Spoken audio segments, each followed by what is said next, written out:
So today's topic is going to be extremely important. It's a very pertinent topic around entrepreneurship and creating economic empowerment for people with disabilities. So we have a great panel here who's going to share with us some stories, some issues around policies, and just the general inclusion of people with disabilities in entrepreneurship and creating jobs for them. So I'd like to ask my panelists. So I've got Moses Chege from Sight Savers, I've got Marlise, and I've got Iram. And I'd like each one of them just to take a few minutes to introduce themselves and just talk about what you do and what organization you represent, and then we'll jump into the questions. Thank you very much, Hital, for the introduction. I'm Moses Chege. I'm about 6 foot 2 inches. I have a dark complexion, and for today I have a checked black-brown jacket, pink whitish shirt, then black trousers and black shoes, and I think for particular reasons, blue and black socks. So that is me. I work for Sight Savers as a country director here in Kenya. So Sight Savers is an international organization working towards the prevention of blindness and promotion of rights of persons with disability. We have particular interest around economic empowerment and technology of persons with disability. We see it as one of the avenues of empowerment and one of the avenues of ensuring inclusion and ensuring that we don't leave anyone behind by integrating persons within disabilities, be it within places of work or wage employment. It is something that we've done over the past years, and we've had a lot of success in that particular area, and I'll be sharing examples further down the line. I'm glad to be part of this panel. Thank you, Moses. Thank you. Iram? Good morning. Good morning. I'm Iram Bahawal from Light for the World, inclusive employment advisor, but working on both entrepreneurship and employability. Light for the World Kenya focuses on economic empowerment of persons with disabilities, because we believe that once you've economically empowered persons with disabilities, then all the other dynamics around persons with disabilities, whether it's healthcare, whether it's education, whether it's a social aspect, is kind of addressed under that. We also work with the public and private sector to be able to embrace persons with disabilities around economic empowerment, preparing them within their ecosystems, whether it's on supply diversity, whether it's on distributorship, whether it's on employment. So that's, in brief, that's typically what we do, and I'm glad to be here today. Thank you, Iram. Marlise?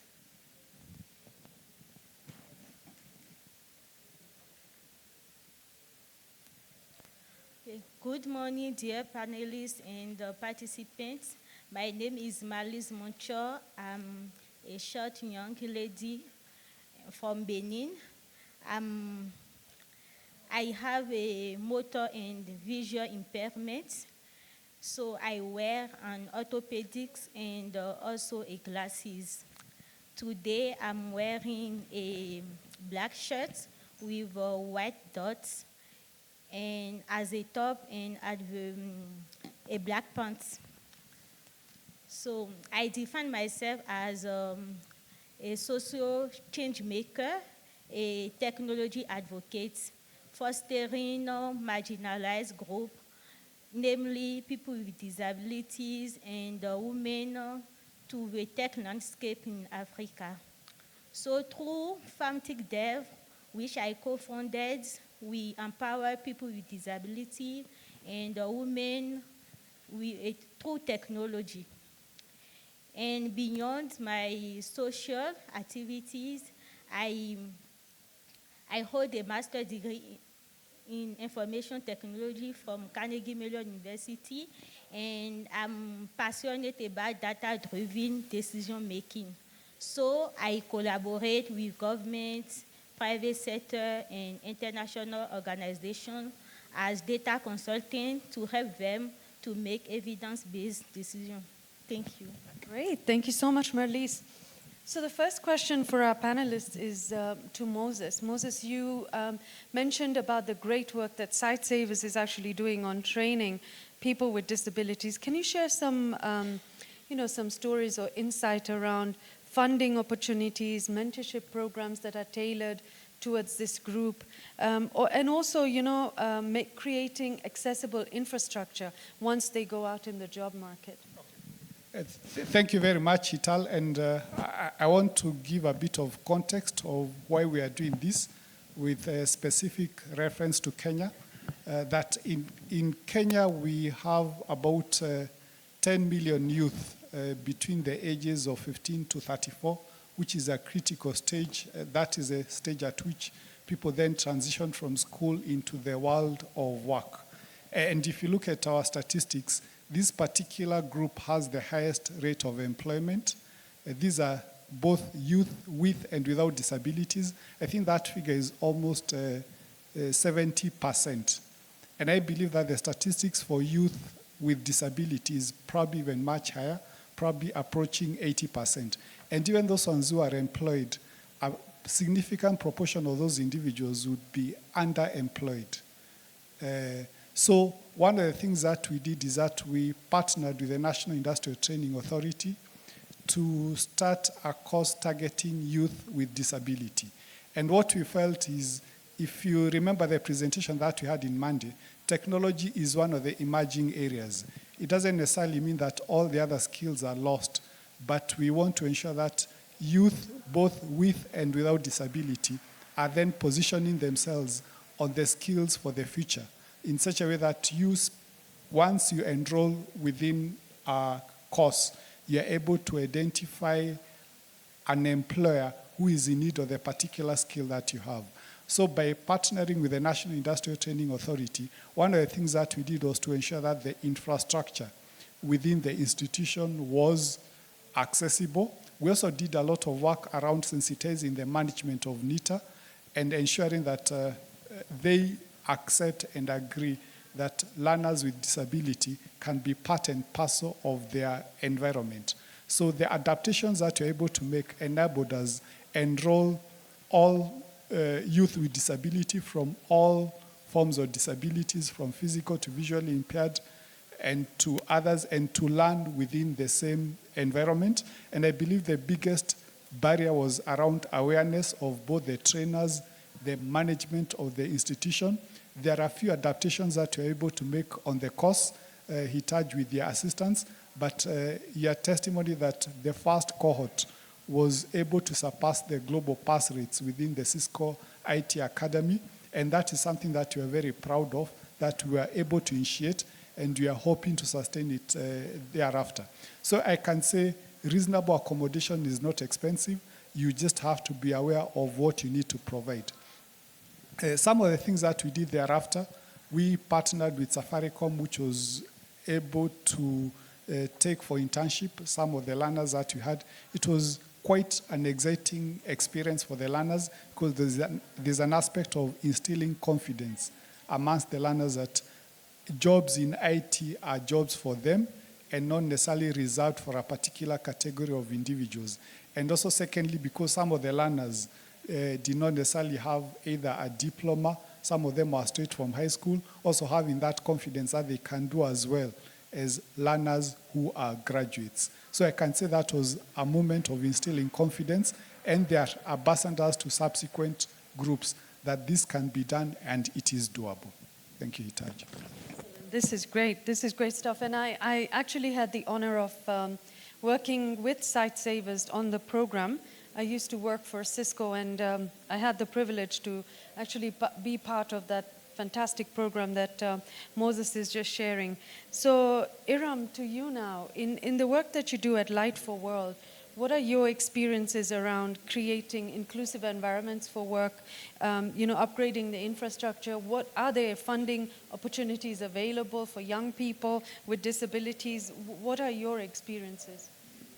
Thanks, Hital. First and foremost, I think I need to sort of introduce myself with a physical description. As I'm 4'11", wearing a black dress with a printed jacket on with wedges and glasses. I'm wearing glasses and a mustard headscarf. a mustard-colored headscarf. In response to your question, Life for the World has been working with entrepreneurs with disabilities, now coming to about the 5th year. We've worked with about 1,700 persons with disabilities, cutting across 8 counties in Kenya. And what we've done is we take them through trainings, business skills trainings, from branding to communication to financial literacy to technical skills, depending on the kind of businesses they're currently doing. And then over and above that, what we have also done is created a peer-to-peer learning system where they're learning from each other, and they're also learning from the alumni of the program. And the trainings are conducted by the business development support officers, who basically go door to door to every individual in the program, mentoring them. So post the class, you've learned about bookkeeping. Can I come into your shop, see how you're keeping your records? How is it going? What are the challenges you're facing? How can we improve that? So we have a one-on-one touch with the individuals. And then in terms of the funding opportunities, obviously we are aware that persons with disabilities have very limited access to funding. Forget even the entrepreneurs, just general. So next step when it comes to entrepreneurs is an attitude issue, whereby the perception of persons with disabilities will not be able to meet the demands of the traditional funding options. So what happens is that the perception out there is there's diminished credibility, there's lack of collateral, for example, lack of credit history. We are advantaged in Kenya that now credit history is now looked at from the mobile banking as well, M-Pesa. So banks are now typically going into M-Pesa and checking on your credit history. And then the perception of high risk in general. So what we've done is we've partnered with organizations and different institutions, including the National Council of Persons with Disabilities, where they're able to do LPO financing, to the entrepreneurs to be able to procure whatever they need to run their businesses. We've also been able to link them to organizations that offer grants and funds for them to grow. But then also within the program, we have a little amount that we give them so that the business can be sort of upgraded to the next level. We also work with the private sector to include these individuals within their ecosystems. So for example, if you're producing honey, are we able to work with the hotels that can procure the honey from you? If you're selling mattresses, for example, can we work with hotels and boarding schools to be able to procure those mattresses from you? So working with the ecosystem to be able to include you. Where are you buying your supplies to be able to produce this? And changing the mindset of this individual so that they can embrace inclusion from their businesses and influence inclusion within their ecosystem in general. Fantastic. Those were great nuggets that she shared, especially around peer-to-peer learning, mentoring. Also, attitude, super important, especially as they're transitioning to work, and also, for the existing people at work to change their perception on what she said is really key. Persons with disabilities cannot do the same job as the others. So really, really important nuggets that you shared over there. And then funding, of course, because we know that funding is a big issue, especially for young people to access. And in Kenya, I don't know what the situation is rest of Africa, but as Iram mentioned, you can now actually access credit through your mobile money transactions, which is a great opportunity. So over to you, Marlise, now. Would you like to share some experiences you've had in Benin, especially working with government on the digital space as well? Okay, thank you. On the digital space, we are still thriving, and currently we are developing a project because with our government, he embraced technology a lot, and he puts as a forefront of all he is doing. So they develop a lot of platforms, and they are made available to mainly take the government document, paper, do a lot of things. But unfortunately, anything were done behind to make sure that they are fully accessible for people with disability. So currently, we are working to make sure that to assess the platform we have there now to see where is the gap and let them know that it's very important that to move on in the future, they take account that to make sure that all the platforms they are built are fully inclusive, and also to push them to design some policy to not only to be applied for government, but also for the private sector. Thank you. Thank you, Marlise. That's, And Hital, if you can allow me to make a please. comment around the issue of access to credit for persons with disability. I think it continues to be a very challenging area across Africa and also across a number of countries. And if you look at the statistics, I think it's only about 0.5. Yes, a lot of persons with disability would have access to the banking products in terms of deposits, but when you come to credit, it's very limited, and that's because of a number of reasons like stated by my colleagues, and also the issue of perception. So one of the things that we're also trying to do is to develop a prototype and see whether then we can change the perception and make businesses appreciate that persons with disability are good borrowers, that you can lend to them and they're going to repay. Thank you. Great. Let's move to skills development and training. Moses, we start with you. With the program that you're running with Sight Savers, can you share some examples of tools and knowledge that you really equip your young people with so that when they go out in the business world, they're actually seamlessly integrated into the work world? Thanks, Hital. One of the things that we've seen is that over and above providing the technical skills, it's very critical for us to provide the soft and the life skills or around how to interact in the world of work. The first way that we've been able to provide this is through the internships that we've offered the different learners. This has been very helpful because it's given them a life experience of how it is within the world of work. We've received a lot of positive feedback from some of these individuals, and for quite a number of them, it's a first instance they interacted within a formal setup. And we find it very helpful that even learners who've gone ahead to start their own businesses, starting off by having an internship within a structured environment has given them the skills and the knowledge to be able to set up on their own. Secondly, the other thing that we've done is mentorship. We've had a number of corporates who volunteer their staff to coach some individuals with disability. One of them is Coca-Cola Beverages Africa, which has been very kind to walk through with the learners.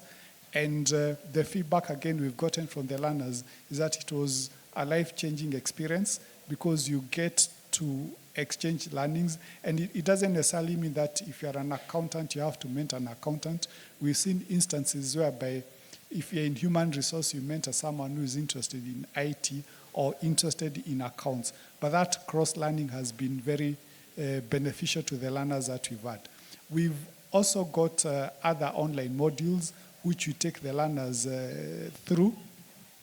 We've got a partner who also trains our youth with disabilities, and we've seen that taking them through this particular training by Accenture has also been very helpful to them, and also the classes that they're taken through by USUDI. USUDI is a Kenyan entity which trains youth, all youth, not just youth with disabilities, but over the years they've gotten skills in terms of mentoring and supporting youth with disabilities on issues like how then do you write your CV, how do you sit for a job interview, what does it take to retain your job, and what does it take to look for a job, or what does it take to start your own business. So we found these particular skills to be very useful. Thank you, Ita. Critical, very, very critical, especially as the young people are transitioning into work. I'm really curious to learn from Marlise on your experience, especially in Benin. How are you equipping the young people with skills, and what particular skills are needed for them in the workplace? Okay, I think technology has a great power to change lives, specifically for people with disability. So what we are doing basically is really to empower them through technology. And for instance, with a visual impaired, through assistive technology like voiceover, screen readers, they can be more independent. And like that, they can get more economic freedom. So it's what we are doing. And if I take, for instance, my personal example, when 3 years ago I lost my eyesight, it's turned to assistive technology that I'm still working, I'm still doing what I'm passionate about, which is data analytics. So right now I'm fully work through thanks to screen readers. So with that I can do my work, I can use all the different software I'm using for data analytics. So it's what we are doing basically is to help those younger people with disabilities, specifically visual impaired, and also other disabilities, to know that with technology they can embrace the world, they can do whatever they want. And yeah, and also we try to, we teach them how it's very important to break the misconception everyone has about disability. Because what is unfortunate is that sometimes even we people with disability, we think that we can do it, or we think that we need pity for other people. So what we are doing, we try to change that mindset, to teach them that even if they have their disability, they need to see themselves differently able. So they can do a lot of things, maybe in a different way, and they can still achieving everything they want to. And also recently, we realized that with our government, they are trying to push some policy to bring up private sector and other people to hire people with disability. And what we realized is that some organization is placed people with disability to do some internship, but in those places also, like, people are not ready to accept them. They just take them to fill the place, and they think that they are doing to them some favor. So they don't really see them with their full potential. They see them like, oh, because the government want us to hire some people with disability, we just take them and put them on the corner, and that's all. So we are also trying to go to those organizations to let them know that, yes, even if they have some disability, they can still do the work if you give them some reasonable accommodation. And also try to tell people with disability that they need to show what they are capable of. Because unfortunately it's like that. When other people without disability, people may trust them at the first place. We, people with disability, we need to show what we are capable of, and then after that, people can start trusting us. So, yeah.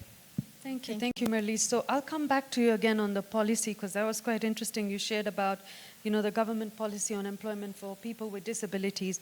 But it's the same theme again, which is change management, change of mindset, attitude. It's the same theme that I'm also picking from Marlise.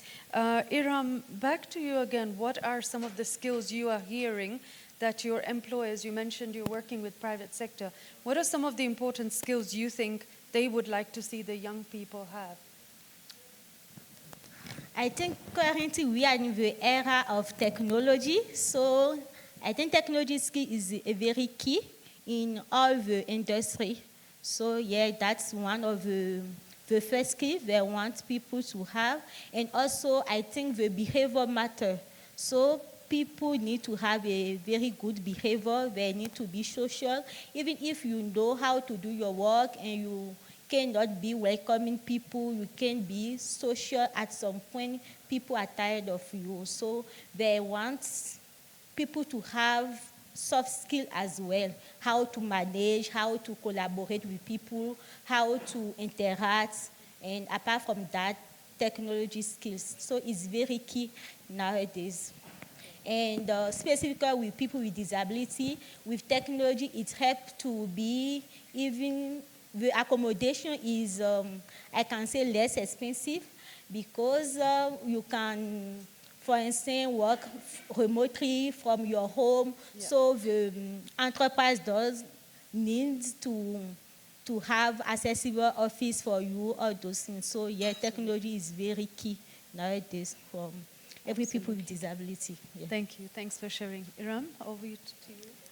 Yes, I think to echo her words, digital skills is very, very important. I think everybody's asking for it, both on entrepreneurship space and employability space. In terms of entrepreneurship space, we've managed to partner with some e-commerce platforms to sort of train the entrepreneurs on how to leverage on e-commerce to sell their products. Because again, the challenges of persons with disabilities to be able to access the market, to go out there and look for clients. Are they able to do it from their homes using the e-commerce platforms? And also working with the e-commerce platforms to make it more accessible for persons with disabilities.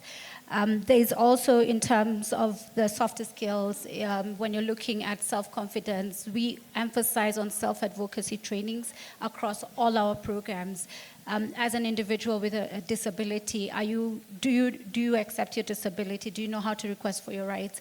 I think that's the most important, communication skills and the other softer skills, because confidence does sell you, you know.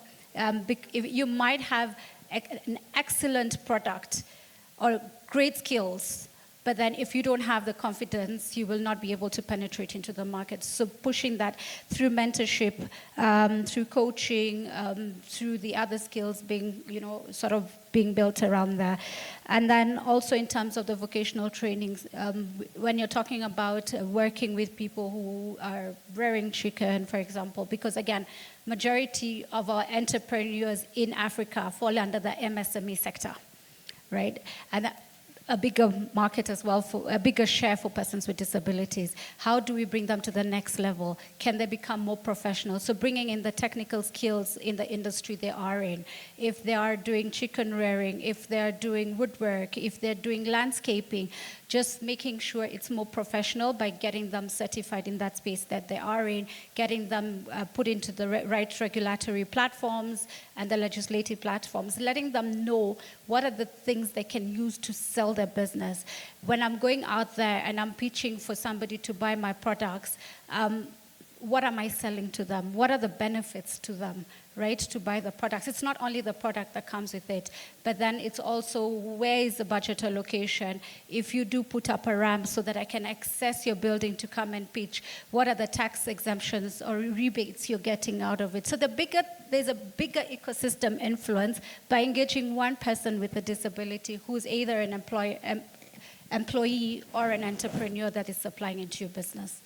Absolutely. Yeah. And you mentioned some very important points in terms of having that one person just, influencing the entire ecosystem. So that was critical, and also the self-advocacy. You know, you as a person with disability, are you able to sell yourself and communicate and say, these are my needs, this is who I am, and so on. So very, very important skills, especially for young people going out in the job market. So we've got 10 minutes. Just as we wrap up, I'd like to leave 5 minutes at least for the audience to ask questions. But we have 5 minutes as a panel just to wrap up. Do you have any really good success story that you want to share? Anything inspiring for one of your students maybe that has, broken barriers in the job market or something? Moses, and then Iram, and then maybe Marlise. Yes, thanks, Hital. Yes, we have a number of students who've been able to break barriers, and a particular reference is one of our ambassadors who was one of the graduates from the IT Bridge Academy. She had done communication before, did the Cisco Certified Network Administrator course, and today has gotten a job within the office of the official government spokesperson. So this is someone who 2-3 years ago could only have dreamt of this particular opportunity. But also, Hital, if you allow me as a parting shot, I also wanted to state something which applies to Kenya and perhaps a vast majority of the African countries, that the biggest opportunity also lies within our agriculture value chains. If you look at the Kenyan economy, perhaps about 75% of Kenyans rely on the agriculture value chain. and in particular the youths between 15 to 34. A vast majority of them would benefit from this particular value chain. So it is something that we have to look into to see how can we tap on it. How then can we ensure that youth working in this particular sector are able to earn a decent wage and are able to perceive it from a different perspective. And I can say that working with Kenya Breweries Limited, we've been able to have youth with disabilities as part of their value chain, supplying sorghum into the Kenya breweries. So it is something very exciting for us. Amazing. Thank you for sharing that really important statistics and especially the potential in agriculture that Africa has. So thanks, Moses. I'm told we have 20 minutes. So I'd like to leave 10 minutes to you and 10 minutes to us. So Iram, over to you, parting shot, plus any success stories you want to share with the audience, something inspiring. I think for me, I'll share two. One from the employability space. We have an individual who's gone through the employability skills training after having graduated from university, because we do realize that employability skills is what is missing for persons with youth with disabilities. So they do graduate and then go through an employability skills training, got into an internship placement, but did not even finish her term there before she was retained and became a project manager within that institution. In terms of entrepreneurship, we've been working with, as I mentioned, about 1,700 entrepreneurs. And one of the most recent success stories was one of our graduates from a program who was doing landscaping, and based on that and looking at the potential of that business, not just selling the plants, but looking at, you have land, you have the green thumb, why can't you turn this little backyard of yours into a garden for weddings? As a result of that, has been able to open a business for the sons, 2 sons, and the wife as well, from that one business of just selling plants to turning that garden, that little plot into a garden for weddings, and and I think for me, as Africa, we have 27 million youth joining labor every year, right? 27 million youth. What are the opportunities for them? And specifically for those youth with disabilities. I think we need to start thinking outside the box, because typically what's been happening is we go into mainstream white-collar jobs. That's what we're all looking for. But then what else can we do? What sort of assistive technology can we use? As I said, we're using e-commerce platforms, your Jumia, your Kilimalls and all, but what other platforms are there for them to be able to use it, to be able to get into the marketplace? Entrepreneurship is a big conversation that's happening. 1 out of 5 youth are joining entrepreneurship. So what we've also noticed this last year in a research we did was youth with disabilities are actually going into employment to generate capital to get into entrepreneurship. So the end goal is entrepreneurship. It's never employability, right? But then it's a limited space. So how can we get innovative around this space to accommodate every youth with disability to come into it? Thank you. Lovely examples, especially on the landscaper and the ripple effect, that one person has on his son and his family, and 2 or 3 people joining the business. So great examples from Light of the World. Marlise, on your side, any inspiring stories that you have to share? Okay, thank you. I may share once. It's one lady with disability, a motor disability, who finished her undergraduate and was looking for employment. And at some point, we explained to her that she loved baking. She do a bakery or to cook. So we explained to her that she can make her passion become her enterprise. And we learned her how to go to social media, how to publish on Facebook, WhatsApp, TikTok. And she started doing that. And people start ordering her food for their lunch or dinner. And just from her home, I can say she opened her restaurant. So right now she escalates, and she doesn't even envy to go to the job market anymore because she is fully satisfied of what she is doing with her cooking, and even she start employing some two other people to help her to deliver all the things they order to her. So, yeah. Great examples. A big round of applause for our panelists. We have 10 minutes, and I'd like to pass over to the audience if you have any questions for our lovely panelists. So there's 1, 2, 3 there, and one at the back. If you can please circulate the microphones. So there's 4 questions. So if you can please just maybe share your name and then who the question is directed to. Is it to Moses, Iram, or Marlise? Okay. Hello, everyone. I am Komla from Togo. I am a table tennis athlete, para-table tennis. I have a club, and we help the athletes to sell their products. And the panelists say the funding is the challenge of the youth for their business. And the question is for everyone to give a specific advice for a person with a disability to fund a funding for their business. Thank you. Who would like to take that, Iram? Okay. Yeah, you can take it. Thank you very much to our panelists. My name is Joyce Muchena. I'm curious about, and it's very fascinating really listening to conversations around reasonable accommodation since the conference started. But I'm curious about the intersection of gender and disability and geography and education, but also age. So what has been your experience with older versus young people with disabilities? Because when you say 18 to 35, the age range kind of makes a difference.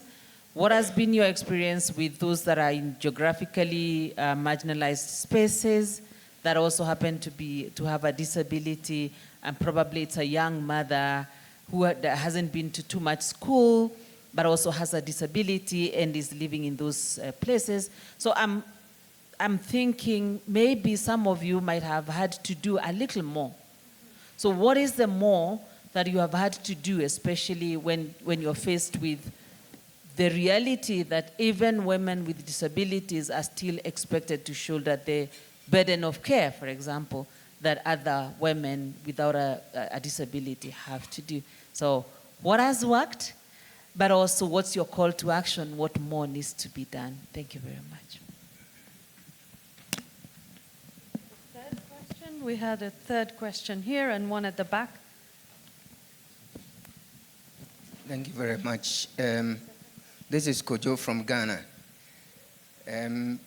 One of the achievements that we have made as a Center for Employment of Persons with Disabilities in Ghana is to put together all the PWDs who we have trained as entrepreneurs into a network.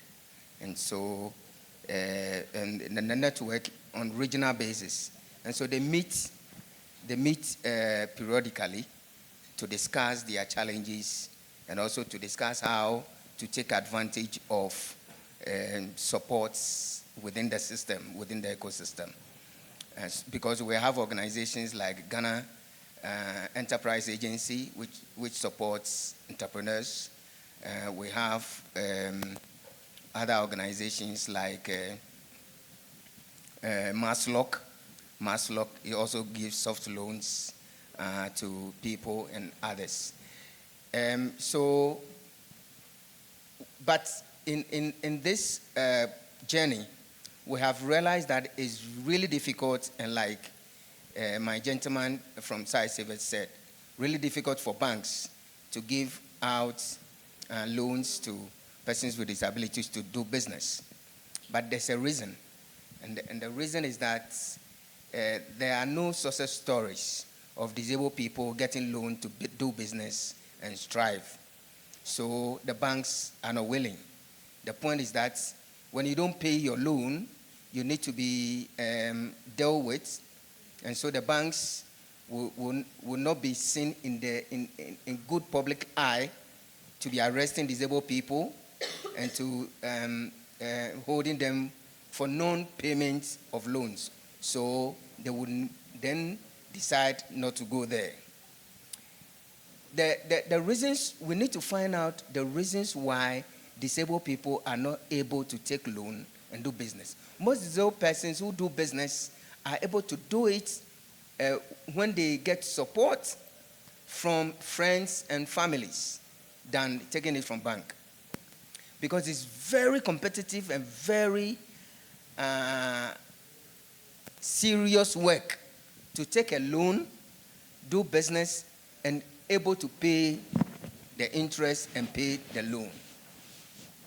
So there's something that I have coined called the disability compensation.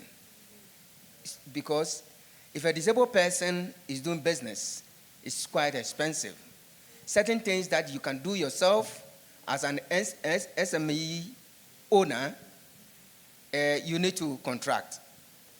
For example, I was sharing something with a colleague from Ghana called Eliza Ifia, who sells shoes. She's blind, totally blind, and sells shoes at the campus. Now, before she goes to campus with a shoe, she has to go with her brother. And she has to pay the tea and the transport for the brother, who have to carry it and go to one room to the other to be able to sell the shoes. Now, if she's able to carry the shoes herself, she wouldn't have to spend money on the brother. So this is what we're talking about. If a disabled person is doing business, there are other courses that I won't call normal, but the regular entrepreneur wouldn't go into it. So how do we cover those costs? And so that's another thing that we need to be thinking about. Thank you.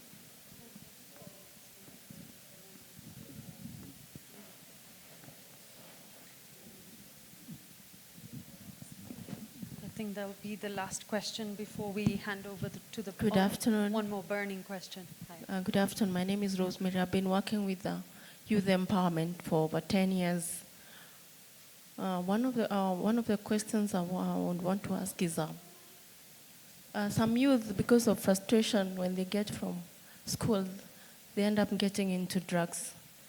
And we want to, you haven't shown us how you've been able to get to these young people and the one with disability, how when they get into these frustrations, how you've been able to get them from there, give them soft skills, empower them in digital skills and entrepreneurship so they can be able to achieve their purpose in life. Thank you.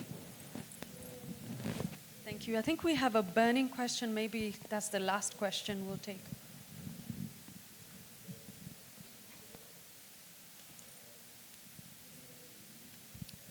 Hi, everyone. My name is Sheila. I work in the disability sports space. I'm a sport development consultant. I've been in the sport development and sport for development space for a while.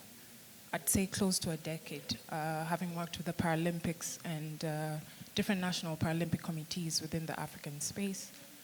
And I hate to say this, but I feel like in the development space, there's a hot topic at any particular time. Right now, if you're not in AI, in disability and inclusion, in environment, you're not getting access to the funds. But a few years ago, the discussion was around Black and ethnic minority. And a lot of entities put their funding and their pledge into it. As soon as it was inclusion that was not converting to the commercial, it became a problem. And a lot of entities pulled out their funding. And this was funding that went into the entertainment space. I lived in Ghana for 3 years. The funding that went into the year of return, was part of what was Black and ethnic minority representation. But investors slowly started pulling out. But I think my question is, we are now hot topic. That's the truth. I mean, Davos launched a campaign that went into disability inclusion. We have valuable 500 who've pledged into the white paper that has pledged into representation of persons with disability. So let's face it, we're hot topic now. But I think my question is, how do we ensure it's not trending hot topic? Because something is going to be a hot topic very soon. And having a look at the trends in the development space, I'm not a prophet of doom, but I'm looking at 10 and 15 years where this is hot topic and that's it. So what are the efforts that are going into ensuring all these pledges and all this funding and all these entities that are, stepping into this space now that we're hot topic, how do we make it sustainable enough? And not just a hot topic for now. And just to commend, I've seen the likes of Sightsavers step into the Paralympic space and looking at the alternative of sports as an alternative employability platform. But I look at a space like, and I'm consulting for Loughborough University, they're discussing AI and sports. And sometimes when I'm sitting there, I'm like, you guys don't understand how far back we are. We're simply discussing terrain and wheelchairs that are suited to our terrain. And you guys are doing a whole biomechanics and, and sometimes I say, we're looking at the African space, yes, this is where we're going. We're a hot topic right now. Africa is the future and we're the now. But how do we just not be a hot topic for now and make it sustainable? Yeah. That's great. So we've got 5 questions. I think one was on the funding challenge, which Moses will take. There was a second one on intersection between the gender, geographical areas, older versus new, which I think Moses and Iram will take. And then funding and loan opportunities, especially for persons with disabilities from Ghana. And then we also had the soft skills one on what are the soft skills relevant. If I'm correct, then Iram will take that, and then sports development and how do we really influence donor funding or hot topics, basically. How do we really influence all that? So start with you, Moses.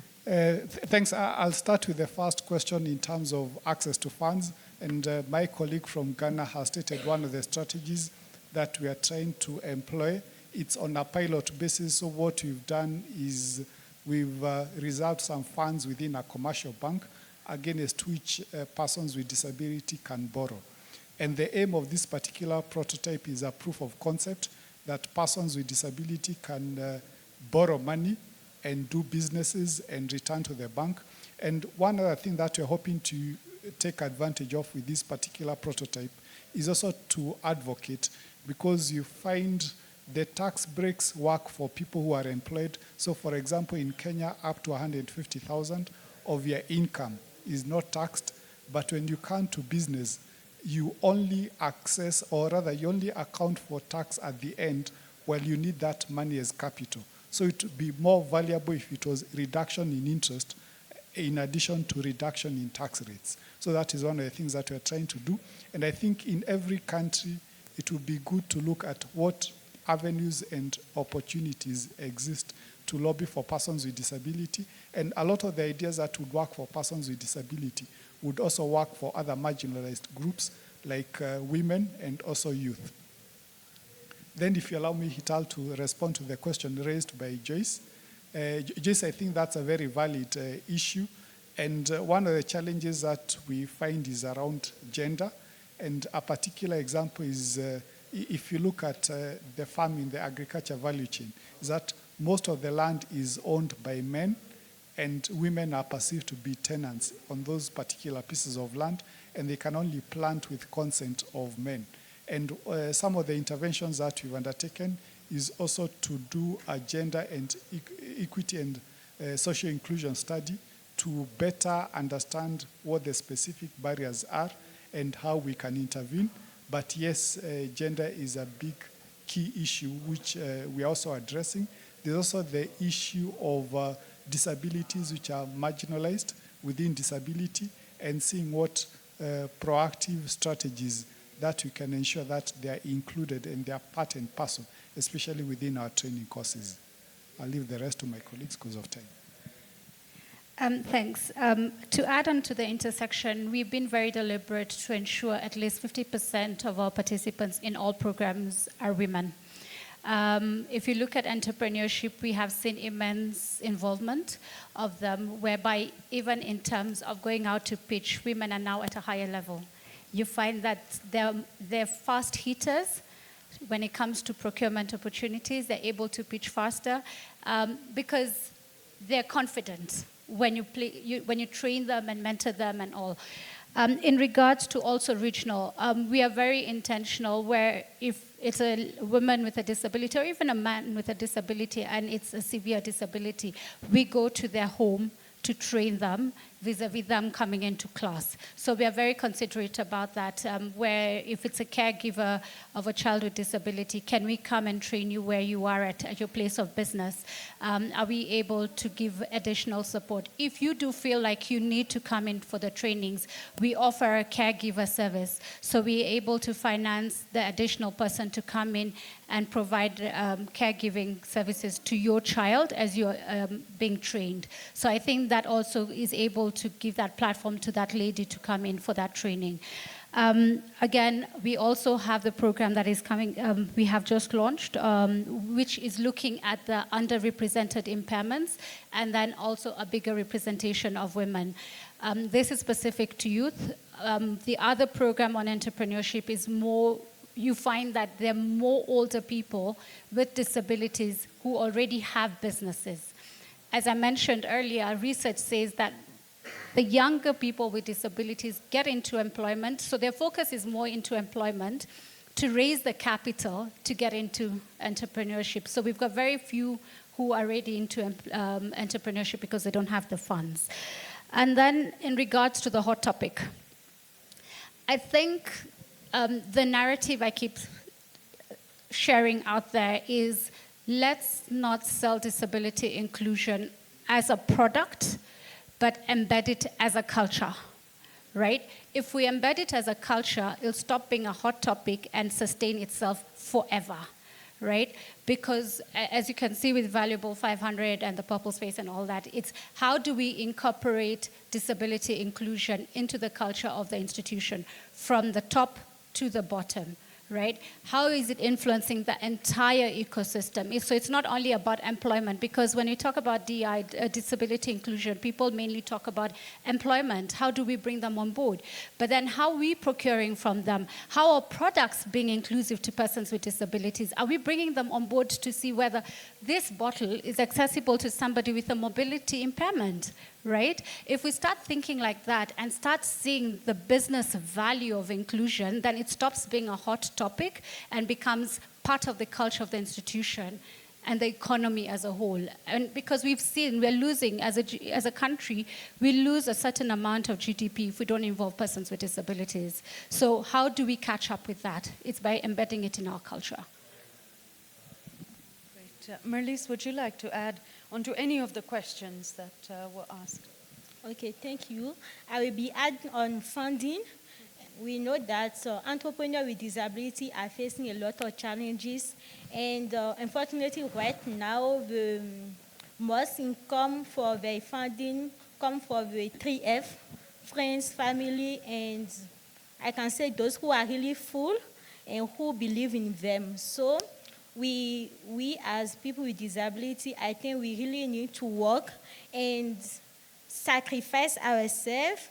What I mean by sacrifice is we need to build the way for the future generation. So we need to show some role models. We need to thrive and be successful and showcase those success stories, because I know that those who are on banking, they don't want to take risks. If they want to borrow you money, they want to make sure that you could be able to pay back. And for the moment in Africa, at least in Benin, we had that misconception that people with disability, when they borrow money, they don't pay back.